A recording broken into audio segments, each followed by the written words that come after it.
कल बीच बीच आकर के भिक्षा का आग्रह करके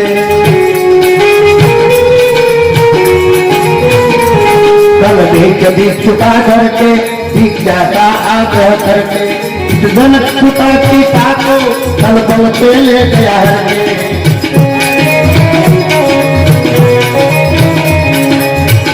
बड़ा दुख पावे रे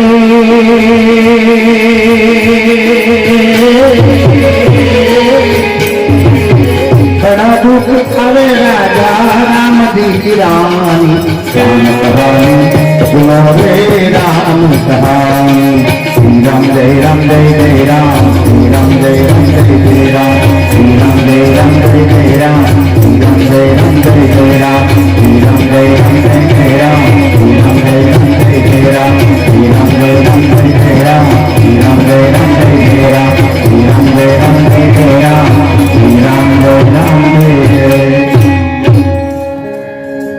बोलो रामचंद्र भगवान की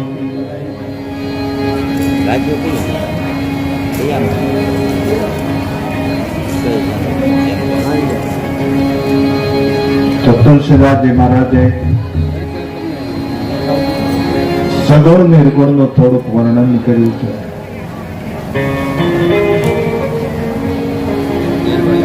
સગુણ એટલે હું અને નિર્ગુણ એટલે આપણે તો એનો ભેદ પાડી દીધો છે. સગુણ ને માનનારા નિર્ગુણ ને ન માને, નિર્ગુણ ને માનનારા સગુણ ને ન માને.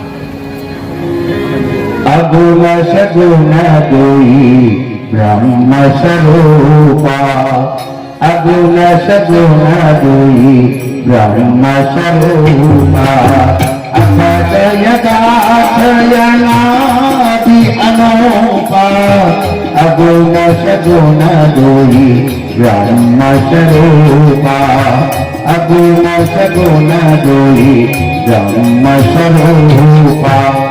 બે એક તમે સગુણની ઉપાસના કરતા હો, કોઈ પણ તમારો ઈષ્ટ હોય, રામ હોય, શિવ હોય, કૃષ્ણ હોય, દેવી દેવતા, કોઈ પણ તમે માનતા હો, એ તમારો ઈષ્ટ પહેલા તમારા હૃદયમાં સ્થાપિત થઈ જવું છે. અને હૃદયમાં જયારે ઈષ્ટ સ્થાપિત થાય ને પછી જગતની અંદર જ્યાં જમો ને તમારો ઈષ્ટ દેખાય, બીજું કોઈ નહીં દેખાય.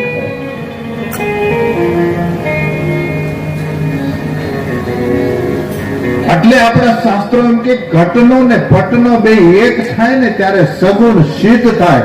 સિદ્ધ નો અર્થ એ થાય પછી મૂર્તિ છે હાલે ચાલે બોલે પણ ખરી. ઘણા કામ કર્યા છે ને મૂર્તિઓએ. આપણા સૌરાષ્ટ્રની અંદર લ્યો દેહાણ સંતો અરે મૂર્તિઓ વાતો કરી છે. રાણીમાં રૂડીમાં ઠાકર આંગળીએ આવ્યો હતો, હમણાંની વાત છે. આ સગુણ ઉપાસના હતી. કાલ હોવાનો પ્રસંગ બતાવો. ધાંગધ્રા સ્ટેટ સર અજીતસિંહ નાનું એવડું રજવાડું, પણ એનો હાંકો એવડો હતો ને કે એનું નામ પડે ને એટલે નોકરિયાતો, નોકર, ચાકર ગમે થરથરે. આટલો પુરુષનો હાંકો હતો. આ પુરુષનો આટલો જાગતો હતો. એટલું જ નહીં, કદાચ કોઈ બારવટિયા એના રાજના ગામમાં હોય ત્યાં કોકે એમ કે ને કે આ ધાંગધ્રા સ્ટેટ સર અજીતસિંહ નું ગામ છે એટલે બારવટિયા ગામ મૂકી દેવું પડતું. આટલો આ પુરુષનો હાંકો. એમાં ચોકીદાર તરીકે નોકરી કરનાર, પગી તરીકે નોકરી કરનાર, 3 રૂપિયાનો પગાર, નામ હતું દેહળ.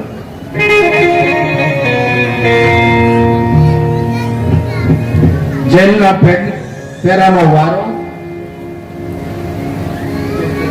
એક દિવસ હાથમે જેલ તરફ જાતો હતો એટલે રસ્તામાં એક ગામના એક કુંભાર ભગત હામા મળીને એટલું કહ્યું, દેહળ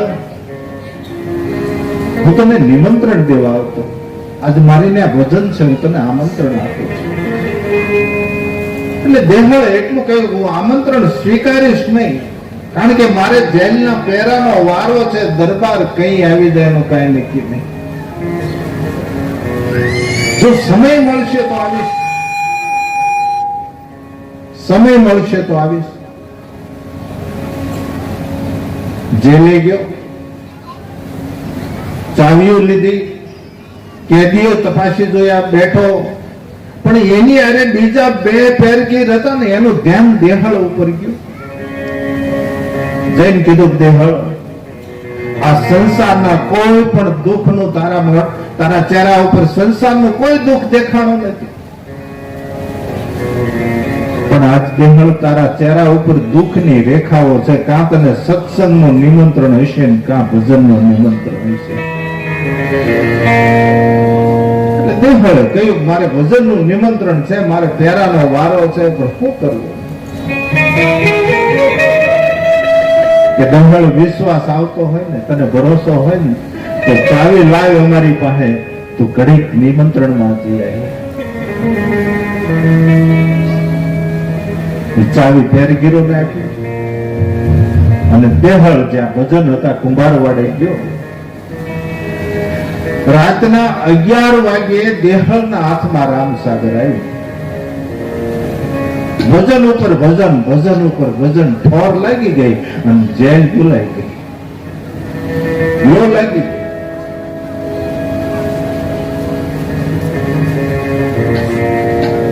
અને 1:30 વાગ્યાનો સુમાર રાતનો થયો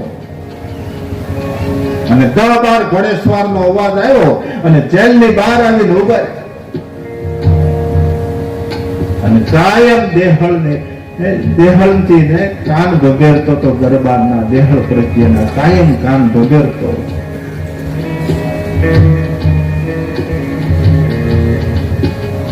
એને દરબારને એટલું કહ્યું કે દરબાર, જો અટાણે જે ભજનનો અવાજ આવે છે ને એ દેહળ ગાય છે. ત્યારે દરબારે ફડકારો માર્યો કે એ દેહળ. ત્યાં અંદરથી જવાબ આવ્યો તો, જે સરકાર, હાજર શું, બોલો ને.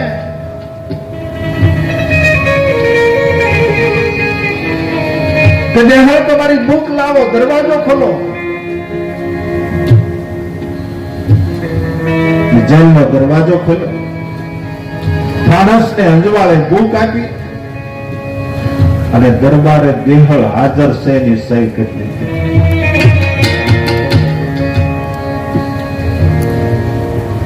દરબારે કહ્યું, દરવાજો બંધ કરી દો.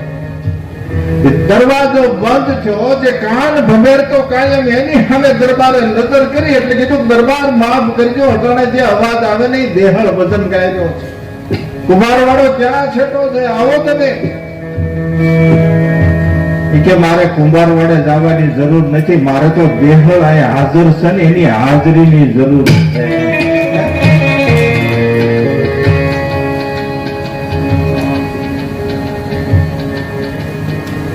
લઈ ગયા ઘોડેશ્વર. 1:30 વાગ્યાનો સુમાર, 1 વાગ્યાનો સુમાર થયો અને દેહળ આવ્યો. આવી મોલા ફેરગીરો ને કીધું, લાવો મારી ચાવી, લાવો મારી બુક.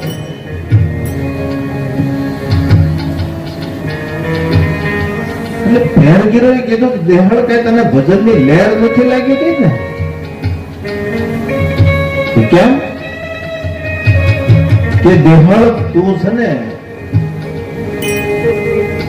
1 વાગ્યા આવ્યો એટલે તું 12 વાગ્યા આવ્યો અને દરબાર 1:30 વાગ્યા આવ્યા.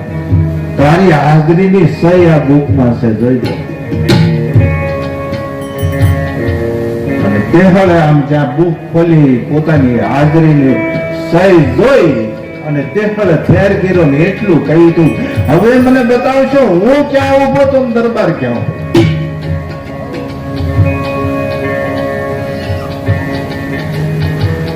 ફાનસ લીધા, જેલના દરવાજા પાસે જઈ દરવાજો ખોલીને કીધું કે આ હગડ રહ્યા ને દેહળ તારા છે ને સામે ઘોડાના ડાબલાના હગડ છે ને એ દરવાજા. દેહળે ફાનસ હેઠું મૂકી જ્યાં હગડ હતા ને માટીનો ખોબો ભર્યો. માટીનો ખોબો ભરી માથે નાખવા મળ્યો એટલે ઓલા ફેરગીરોએ કહ્યું, દેહળ આ હું કરે બાપ. લટાણ સુધી મેં તમને કહ્યું નહોતું, હવે હું તમને કહું છું, હું તો હજી હાલ્યો આવું છું હે આ તો કે આ હગર મારા દ્વારકાના ઠાકર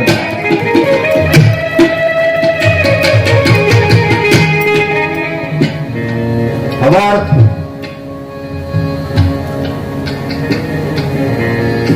અને દેહળ એમ કહેવાય કે દરબારગઢ તરફ ગયો. દરબાર નગર ચર્ચા કરીને રાજમહેલમાં શેન કરવા જતા હતા અને પાછો વાળો જોયું ત્યાં દેહળને જોયો એટલે ઉભા રહ્યા અને ઉભા રહીને એટલું કહ્યું, દેહળ અટાણે કેમ આવ્યો બાપ? કે દરબાર આખું જગત તમારી પાસે નોકરી લેવા આખું જગત તમારી પાસે નોકરી લેવા આવતું છે. દરબાર આજ હું નોકરી દેવા આવ્યો.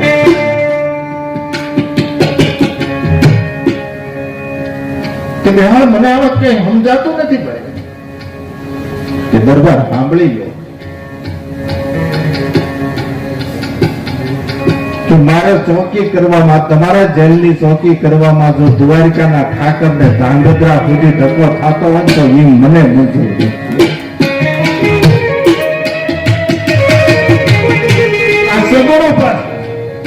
ભલે તમે પથ્થરને માનો, કોઈ પણ ધાતુની મૂર્તિને માનો, પણ એક વખત તમારા હૃદયની અંદર એ સ્થાપિત થઈ જવું જોઈએ. આપણે જોઈને મીરાબાઈને તો બાલ્ય અવસ્થાએ કહ્યું હતું, ગામમાં જાન આવી. બાલ્ય અવસ્થાએ કહ્યું કે આ તારો પતિ છે, નક્કી કરાવી દીધું.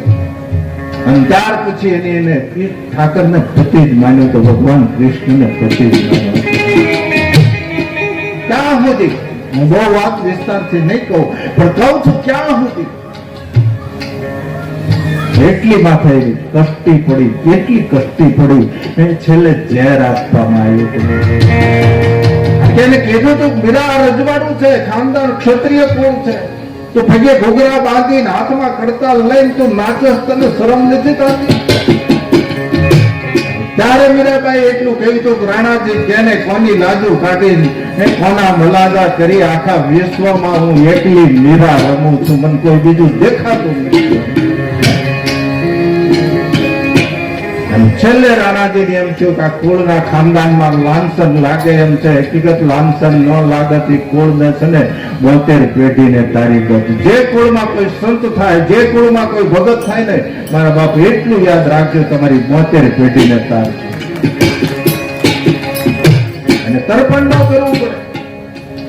અને છેલ્લે રાણાજીને એમ થયું કે આ ક્ષત્રિય કુળને લાંછન લાગે છે એટલે માણસને મોકલ્યો ઝેર દે. અને કીધું મીરાજીને, મીરાબાઈને કીધું કે રાણાજીએ મોકલ્યું છે, લ્યો આ અમૃત છે. અને મીરાએ હાથમાં લઈને આમ ઠાકરજીનું મોર મૂક્યું. એને ભગવાન નતો જોયો, એ મૂર્તિને જ ભગવાન માનતી, આ મારો પતિ છે, આ મારો ઈશ્વર છે. એ સામે ઝેર મૂક્યું અને ઝેર મૂકી અને હાથમાં કટોરો લઈને જ્યાં મોઢા પાસે લઈ ગઈ ને ત્યાં મૂર્તિ જે ઠાકરની હતી ને લાંબો હાથ કરીને ઝેર લઈ લીધું. તેથી એને ખબર પડી કે ભગવાન આવો છે, તેથી ભગવાનનું રૂપ જોયું. અને પછી આ જગતના પટમાં આવીને મીરાબાઈએ પડકારો મારીને કહ્યું હતું કે રાણાજીને કહેજો ફરીને ઝેર મોકલો.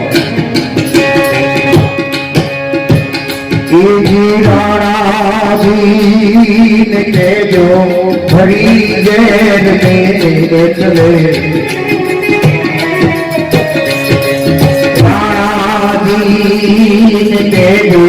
ફરી ચલે વાલો મારો દીવાનો દયાળ રાણાજીને કેજો ફરી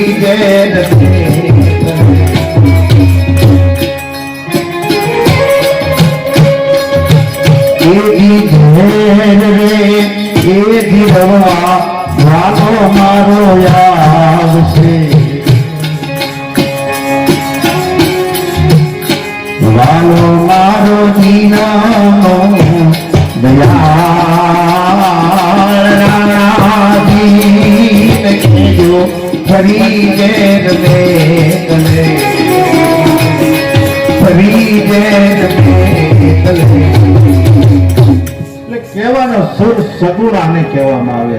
એક વખત તમારા ઈષ્ટને હૃદયમાં સ્થાપિત કરી દો પછી હૃદયની અંદર તમારું ઈષ્ટ દેખાવા મળે ને એટલે તમે જોજો આ જગતમાં જેટલાય ટાણા હાચવા છે ને પછી ઈશ્વરમાં એક ગુપ્ત રીતે રહેલી શક્તિ છે ને એને તમારે નિમંત્રણે નહીં આપવું પડે, પોકારવું નહીં પડે, યાદે નહીં કરવી પડે.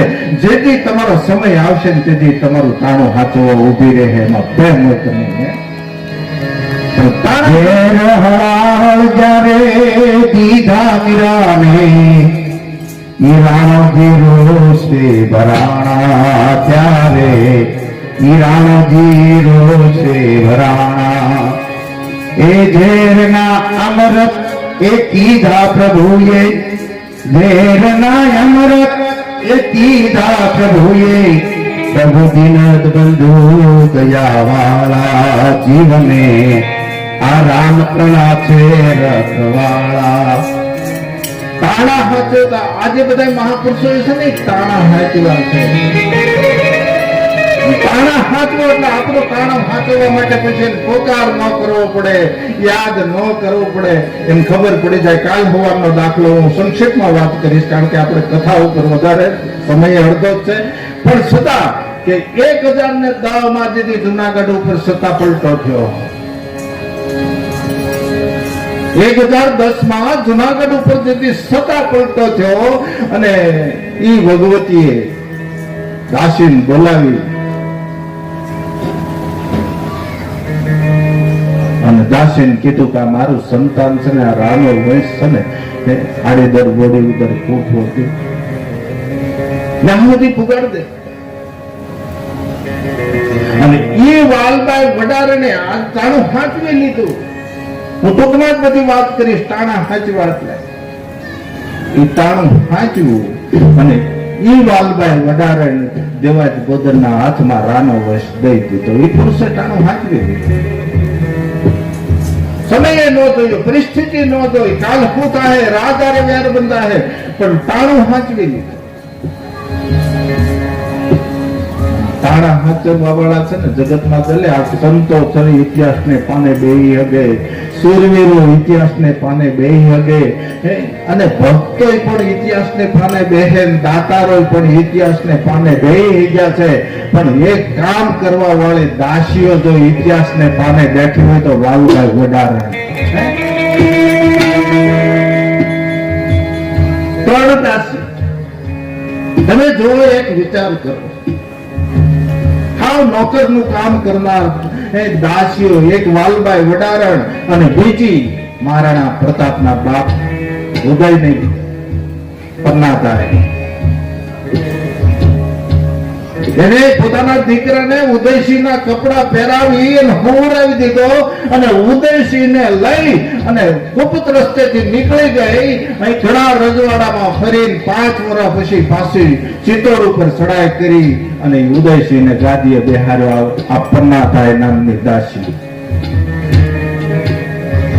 અને ત્રીજી દાસી હોય ને તો આ આપણા આટકોટમાં ડાય ડોમરી લાખા ફુલાણીની દાસી આ ઇતિહાસને પાને બેઠી.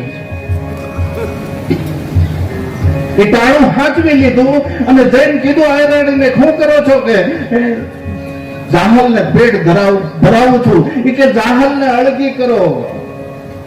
એક અતિથિ આવ્યો છે અને હાચવી લો. અને એ વખતે ભગવતીએ દીકરાને હાચવી લીધો, રાના વંશને હાચવી લીધો અને ટાણું હાચવી લીધું. અને પછી જયારે ખબર પડી ત્યારે 10 વર્ષના દીકરાએ ઉગાયું પણ ટાણું હાચ્યું. હું વાત બહુ વિસ્તારથી નહીં કરું. ઉગાઈએ ટાણું હાચ્યું કારણ કે રાજની ચિઠ્ઠી આવી હતી, રાજનો માણસ હતો.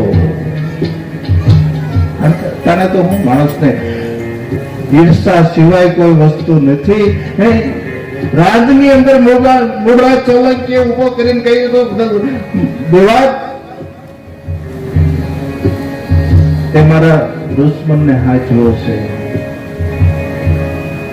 ત્યારે એને કીધું દરબારને હાચવો છે, સાચી વાત છે, હું ખોટું નહીં બોલું. તેથી અમુક વર્ષોએ તો લાંબા હાથ કરીને કર્યું તો કા કેવો માણસ છે આ પાડી દે છે કે તો મને હોપતા કેમ નથી, મને કેતા કેમ નહીં? દરબાર સમય આવે મારે હોપવો છે, સમય આવે વાત કરાય નહીં તો કે નહીં લઈ આવો. લેવા માટે 10 ડગલા હાલ્યો, પાછળથી ઈશારો જો જવા ન દેવાય, કાંઈ નહીં આવે. પાછા બોલાવે, દેવાજ પટેલ તમે હાય આવો, હાય બેહો. તો અમારા માણસો જઈને લઈ આવે. એક વાત ખોટી પડે, તારા માણસો મારા ઘેરે જઈને લઈ આવે એ વાત કોઈથી બને જ નહીં.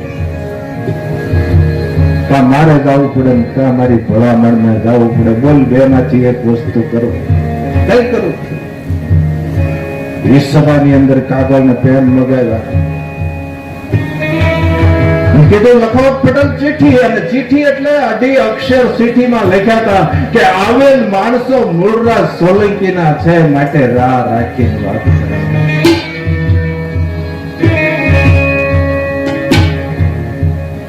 આપણે આ વાત કરી છે, બધાને ખબર છે કે આટલા લખાણા. નકર ચિઠ્ઠીમાં લખાણું છે હું ઈ તમને કહું કે દન ઉગા ભેળી આવજે ને રાખી રાઘવ કુળ રીત. આટલું લખાણું. દન ઉગા ભેળી આવજે, દિવસ ઉગે ને એટલે ઉગાન લઈને આવજે એમ. અને રાના હંસ ને ઘેરે રાખ.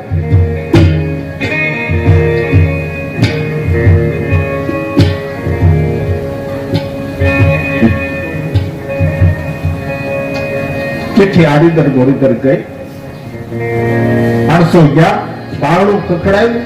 આ ભગવતીએ દ્વાર ખોલા. કોણ કે અમે જુનાગઢ થી આવી છે? માં આ લો આ ચિઠ્ઠી. અને ચિઠ્ઠી આમ ખોલી, ભગવતી આમ નજર કરીને, પાછું વાળું નજર કરીને ત્યાં પોતાનો દીકરો નવગણ ભાઈ એક ટોલીએ પૂતાતા.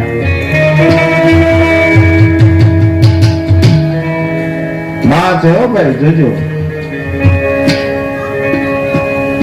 નવગણ જાગે નહીં એમ પોતાના દીકરા ઉપર હાથ મૂકીને હળુક શરણ એટલું કે પૂજા. નવગણ જાગે ને એમ જગાડ્યો. માં છે, દીકરાને સ્નાન કરાવ્યું, રાજના પોશાક પહેરાવ્યા, માથે પાઘડી બંધાવી, કડીમાં નાની એવી કટાર બાંધીને, પગમાં નાની નાની રાજની મોજડી ફેરાવી, રાજ પોશાકમાં પોતાના દીકરાને તૈયાર કર્યો.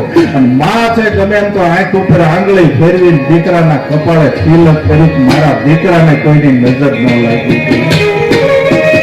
નકર એ ભગવતીને ખબર હતી કે આ દીકરો જાય છે ને જ પાછો આવે એમને.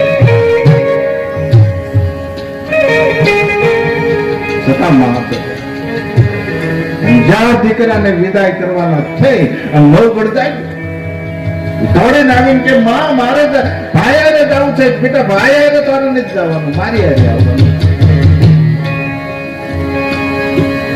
દીકરાને દુશ્મનના હાથમાં દઈ દીધો.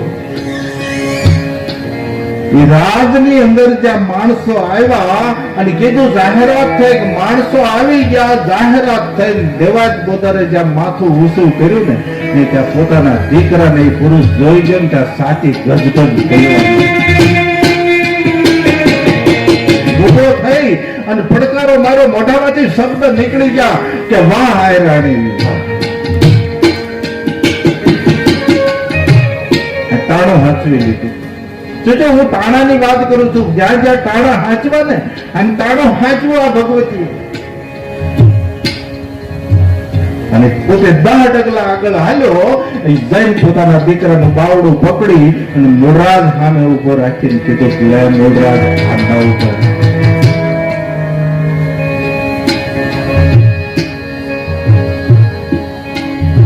મૂળરાજે પડકારો માર્યો કે તારું નામ હું? તેથી 10 વર્ષના છોકરાને મોઢે મૂછ નહોતી, છતાં મૂછ ઉપર હાથ નાખીને કીધું 9 વર્ષનો ધણી હું નવગઢ.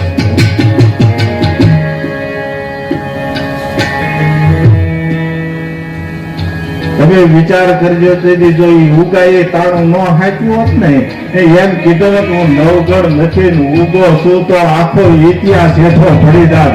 જેમ મહાપુરુષોએ કહ્યું, હરિયલ ઘેર ન હોય એના ફળિયામાં કુંજર ઘરે પછી, અને વયની વાતો કેસરી ભસાન ન હોય કાગડા. આ બધા લોહીના સંસ્કાર છે મારા. તાણું હાંચવી લીધું.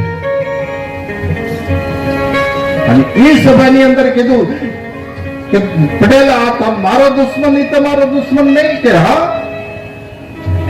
તમારા હાથથી માથું ઉતારો ખબર છે પોતાનો દીકરો છે અને છતાં એ પુરુષ ચાલ્યો અને દીકરા પાસે જઈને ઉભો રહ્યો તે 10 વર્ષના છોકરાએ એટલું કહ્યું તો બાપ જા કરતો એવો કરજે એક નસ જીવતી ન રહેવી જોઈએ તો એક નસ જીવતી રહે તો દુશ્મનને ખબર પડી જાય એનો દીકરો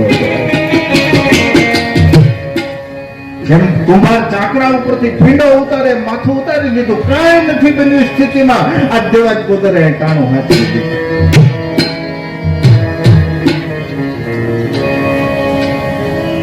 અને ઈશારો થઈ ગયો કે ખોટું થયું છે દીકરો મરાણો દુશ્મન નથી મરાણો ખાતરી કરી હોય તો એની માં ભગવતી તેડાવી પડે એની આંખો કાઢીને માથેથી પગ દઈને વહી જાય ને આંખમાંથી આંખુડું ન પડે તો માનવાનું દુશ્મન મરાણો અને એ ભગવતીને તેડાવ્યા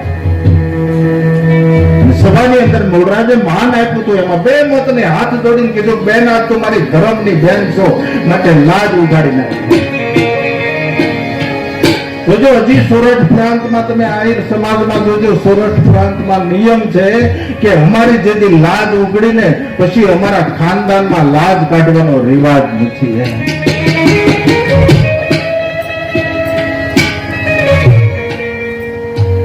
અને કયું ભગવતી આની ઉપરથી આંખું કાઢીને એની ઉપર પગ દઈને વહી જાય ને આંખમાંથી આંખુડું ન પડે માં છે ભાઈ એ દીકરાની આંખો કાઢી માથેથી પગ દઈને વહી ગઈ પણ આંખમાંથી આંખુડો ન પડ્યું શરીરના રૂવાડામાં ફેરફાર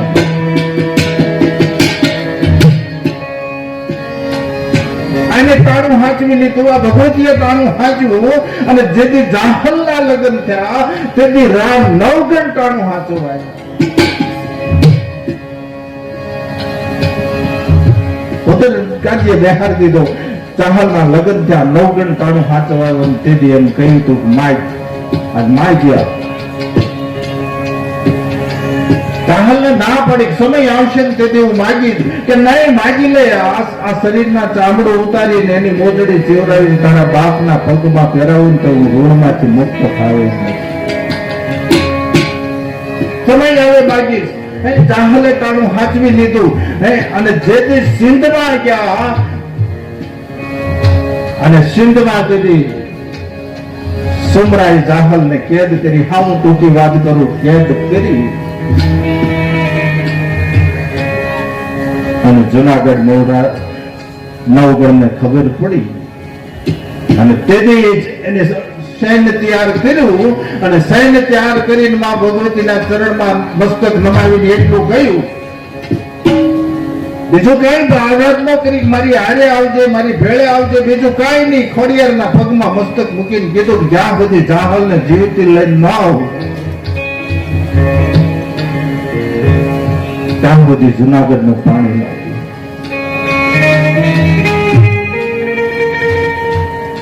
તો આને તાણું હાચવું ને ત્યારે તમે જોજો કચ્છ ની અંદર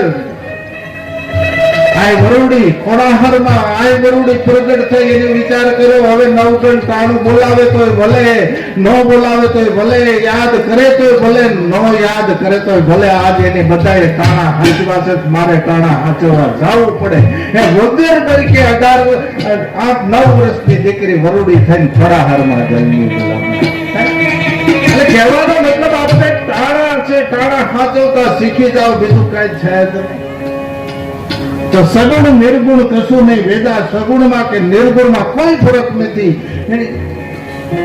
જેમ ઘટનો પટનો એક થાય ને ત્યારે સગુણ સિદ્ધ થાય અને નિર્ગુણની સાધના એવી છે આવો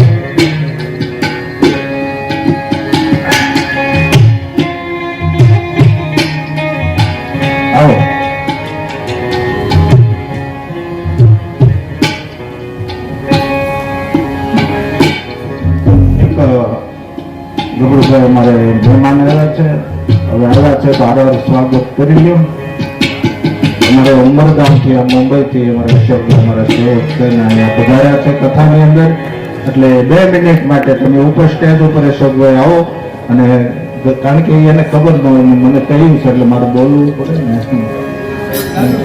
તો સન્માન કરી લે.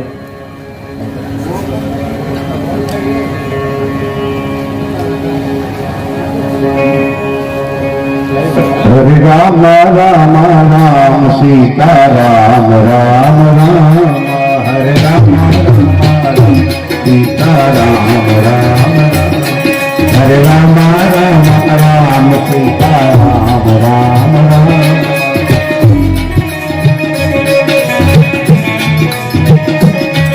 હરે રામ રામ રામ સીતા રામ રામ રામ, હરે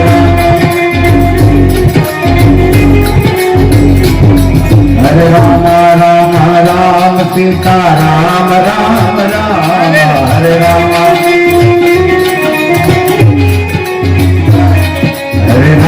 राम राम सीता राम राम राम, हरे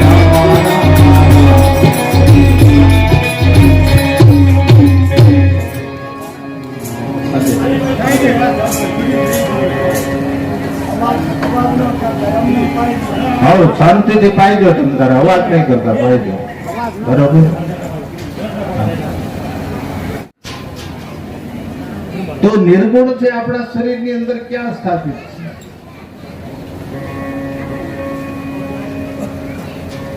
જેમ ગીતાની અંદર ભગવાન કૃષ્ણે કહ્યું કે હે અર્જુન, ઓમકાર છે ને એકાક્ષર શબ્દ બ્રહ્મ છે. ઓમકાર છે, એકાક્ષર શબ્દ બ્રહ્મ છે, અને ઓમકાર છે એ શરીર છે. શરીરનો અર્થ થાય પરણવ. ઓમકાર છે પરણવ છે, પરણવ છે એટલે શરીર.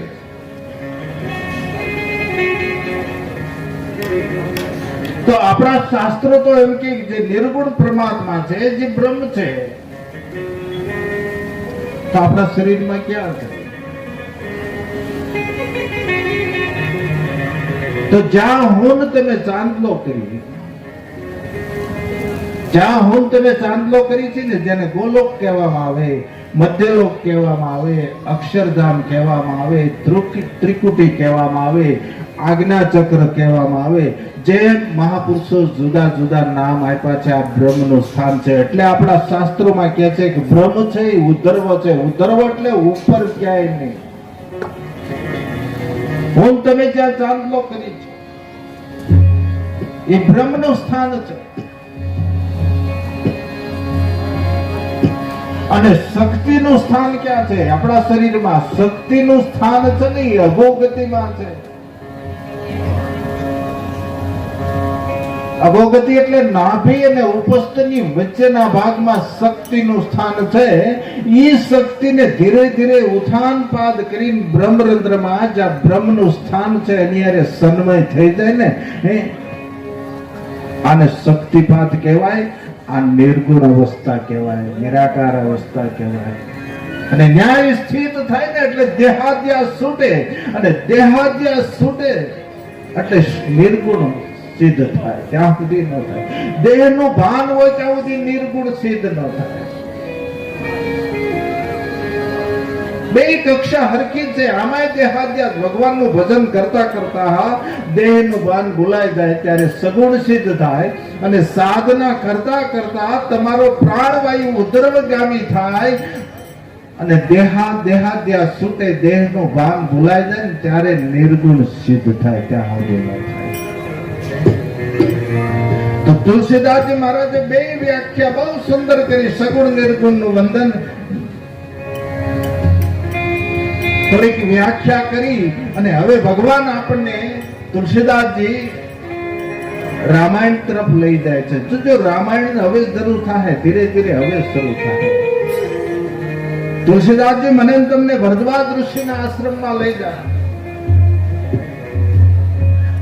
તો તુલસીદાસજીએ થોડીક સોપાઈની અંદર ભરદ્વાજના આશ્રમનું વર્ણન કર્યું છે. ભરદ્વાજ મુનિ બસ પ્રિયા, ભરદ્વાજ મુનિ બસહી પ્રયાગા, ભરદ્વાજ મુનિ બસહી પ્રયાગા, દિનહી રામ પદ અતિ અનુરાગા, कि नहीं राम पद अति अनुरागा भरद्वाज मुनि बतहि प्रयागा भरद्वाज मुनि बतहि प्रयागा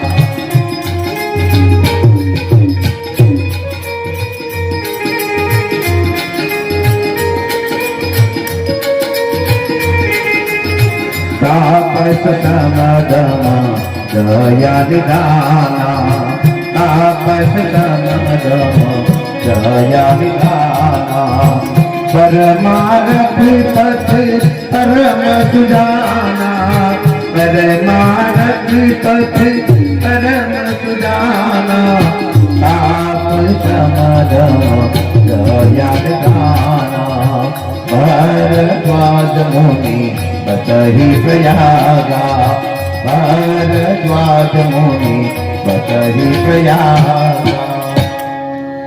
भरद्वाज ऋषिનો આપણે તુલસીદાસજી મહારાજ પરિચય આપે છે થોડાક સ્વર્ણમાં પ્રયાગને કિનારે જ્યાં માઘ સ્નાન થાય ભરદ્વાજ ઋષિનો સુંદર આશ્રમ છે त्याग साधना तपस्या करे અને પરમાર્થના પૂરા નિષ્ણાંત છે ને રામના અતિશય પ્રિય રામના શરણના અતિશય પ્રિય અનુરાગી છે દર મકર સંક્રાંતમાં સૂર્ય જ્યારે મકરમાં પ્રવેશ કરે ત્યાં માઘ માસમાં ત્રિવેણી ઉપર મેળો ભરાય છે આજ પણ આપણે પ્રયાગમાં મેળો ભરાય કુંભ સ્નાન જેને કહીએ દરેક ભારત ખંડના બધા ઋષિ મુનિઓને આ માઘ સ્નાન કરવા માટે ભેળા થાય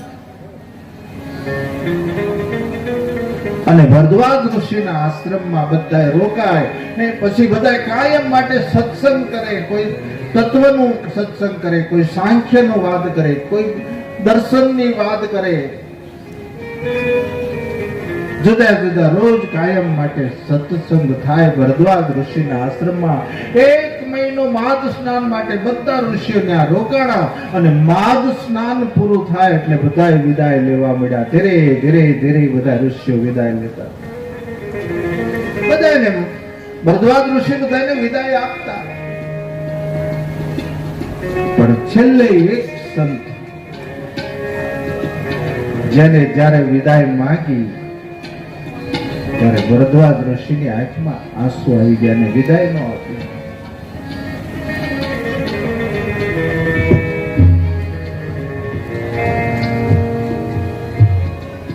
એને એમ પણ ન કહ્યું તમને જવા નહીં દઉં તમને રોકાવો હમણાં એમ ન કહ્યું કાંઈ નહીં પણ પગ પકડી લીધા ભરદ્વાજ ઋષિ જોજો આપણા શાસ્ત્રોનો નિયમ છે આપણે ઘરે કોઈ મહેમાન આવે ને અને મહેમાન એમ કે હવે અમારે જાવું છે જાવા ટાણે તમે એમ મહેમાનને કહી દો ને તે હવે રોકાઈ જાવ ને રોકાણા બેડા રોકાણા જાવા ટાણે કોઈ મહેમાનને ન કહેવું રોકાવ એમ કારણ કે એ અપશુકન ગણાય છે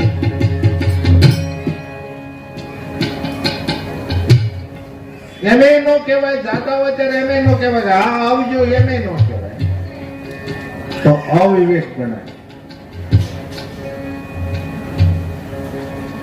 પણ ખાલી પગ પકડી લીધા એટલે શરણાગતિ યાજ્ઞવલ્ક મહારાજને ખબર પડી ગઈ એને કીધું કે ભરદ્વાજ ઋષિ એક માઘ મહિનો આપણે સ્નાન કર્યું સત્સંગ કર્યા ત્રિવેણીને કાંઠે આપણે સાધના કરી હવે શું છે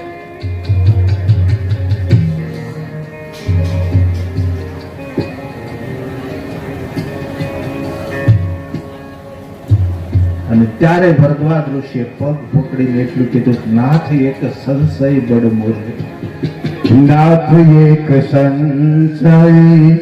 સંશય બડ મોરે કરગત વેદ તત્વ સાબોતો રે નાથ એક સંશય બડ મોરે કરગત વેદ તત્વ સાબોતો રે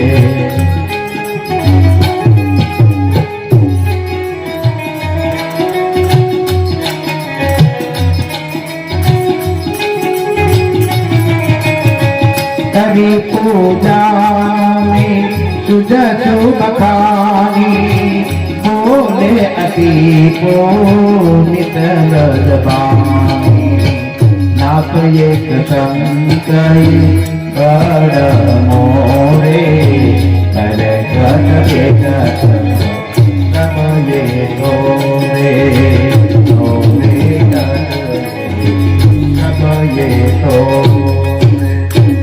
બાપજી એક સંશય છે મારા મનમાં. યાજ્ઞવલ્કે વિચાર કર્યો કે ત્રિવેણી ને કાંઠે ત્રિકાળ સંધ્યા કરનાર પુરુષ આટલી સાધના કર્યા પછી સંશય.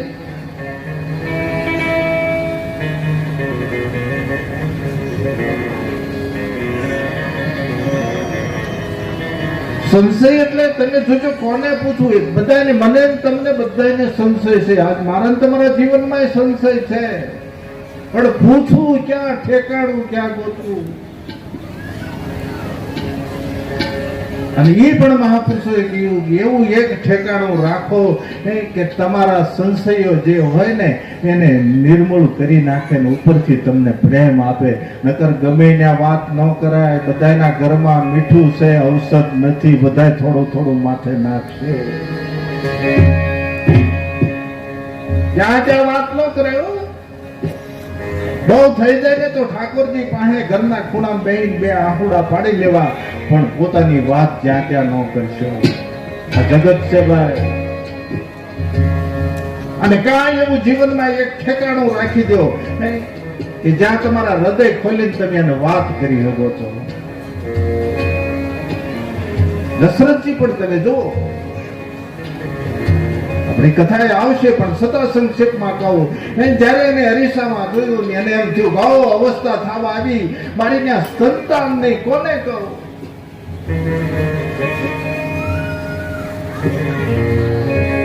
અને ઉગાડા પગે હાલી ગયા. ક્યાં? ગુરુ ગૃહ ગયે તુરંત મહીપાલા. ક્યાં ગયા? ગુરુના આશ્રમમાં ગયા. વશિષ્ઠ બાપજી પાસે જઈ પગે લાગીને દંડવત કરી અને એટલું જ કહ્યું, બાપજી મને એક સંશય છે. આ તો મૂર્ખાને સ્વભાવ છે એવો આપણે આમ કરી દેવો. નહીં, દાતા કોઈ ભિખારી ન થાય.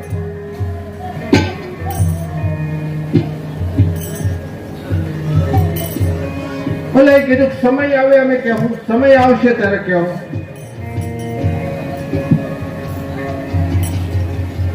એમાં જમાત આવી વીરપુરના પાદરમાં. પેલા જમાત આવતી આપણા ગામડામાં, જમાત આવતી. જોજો હવે આપણા ભાઈ નબળા ને રામજી મંદિરે સાધુ આવતા બંધ થઈ ગયા. આપણા ગામમાં સાધુ આવતા બંધ થઈ ગયા.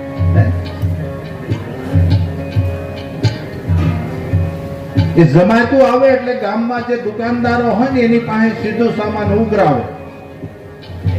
એટલે ઓલા દુકાનો વાળા પાસે આવ્યા એટલે એને કીધું ઓલી હામી દુકાનેથી લઈ લો, પછી અમે સમજી લેવું. એ બે પાંચ મહાત્મા ત્યાં ગયા, જઈને કીધું ભગત જમાત છે, સીધું સામાન આપો. એ ગોળ ને લોટ ને તેલ ને ભરતી ગાંહડી બાંધી, પેલા સગવડતા નહોતી, પોટકું બાંધ્યું, બરણીમાં ઘી ભર્યું. કે ભગત આ ઉપાડે કોણ? અમારો ઈ વાંધો, તમે જેવો ખરા પણ અમે ઉપાડીએ નહીં, ઉપાડવા વાળા ને અમારે ગોતવા પડે.